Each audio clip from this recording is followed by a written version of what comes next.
কে আছে, এবং কেউই আমাকে বিধিগতভাবে একজন হয়। আমি ভিজিটে গিয়ে দেখেছি অনেক টিচারকে আমার বাড়ি থেকে ডেকে আনতে হয়েছে। এগুলো একটু আনা উচিত শিক্ষা কার্যক্রমের ভিতরে। আরেকটা প্রস্তাবনা হলো যে অভিজ্ঞতার কথা বলি স্যার, ক্লাস 4 এর একটা ক্লাসে আমি 2:30টার সময় গেলাম, আর সন্তানকে সেখানে কেন পড়াবো? এই শৃঙ্খলা বোধটুকু যদি আমি টিচার ফিরে আসি আমাদের নৈতিকতা, আমাদের সামাজিকতা, এই জিনিসগুলো এই পুরনো বিল্ডিং এ 2011 সালে একটা বিদ্যালয় চালু করার কথা ছিল, কিন্তু দরকার হচ্ছে হইলো কি বলবো যে এইখানে শৃঙ্খলা। তোমার প্রবলেম পেয়েছি ডিজি স্যার কথা বলুন, তুমি একটু সার্ভে শোনো। আমরা করছি সেই সংস্কারের মধ্যে দিয়ে এই জিনিসগুলো চলে আসবে। আপনাকে থামাই করে দেয়, সেগুলো সঠিক ব্যবহার আসলে বাচ্চাদের শেখানো হয় না।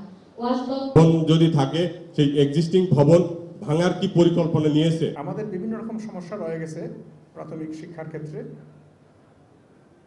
এর মধ্যে ফিজিক্যাল বা ভৌত সমস্যাগুলো, সেই সমস্যাগুলোর ক্ষেত্রে কিন্তু অনেক পরিবর্তন হয়েছে। আমি বলবো দৃশ্যমান পরিবর্তন হয়েছে, কিন্তু প্রাথমিক শিক্ষার মানের ক্ষেত্রে আমরা এই কথা বলতে পারছি না। এটা অত্যন্ত দুঃখজনক, এবং সেই জন্য আমাদের বর্তমান লক্ষ্য প্রাথমিক শিক্ষার মান উন্নয়ন করা। এর মানে এই না যে আমরা অবকাঠামো বা লজিস্টিক যে প্রবলেমগুলো রয়েছে সেই বিষয়গুলোকে আমরা অস্বীকার করছি, সেগুলো চলমান থাকবে, কিন্তু আমাদের লক্ষ্যটা হবে শিক্ষার মান উন্নয়ন। এটা হচ্ছে কি আমার বক্তব্য।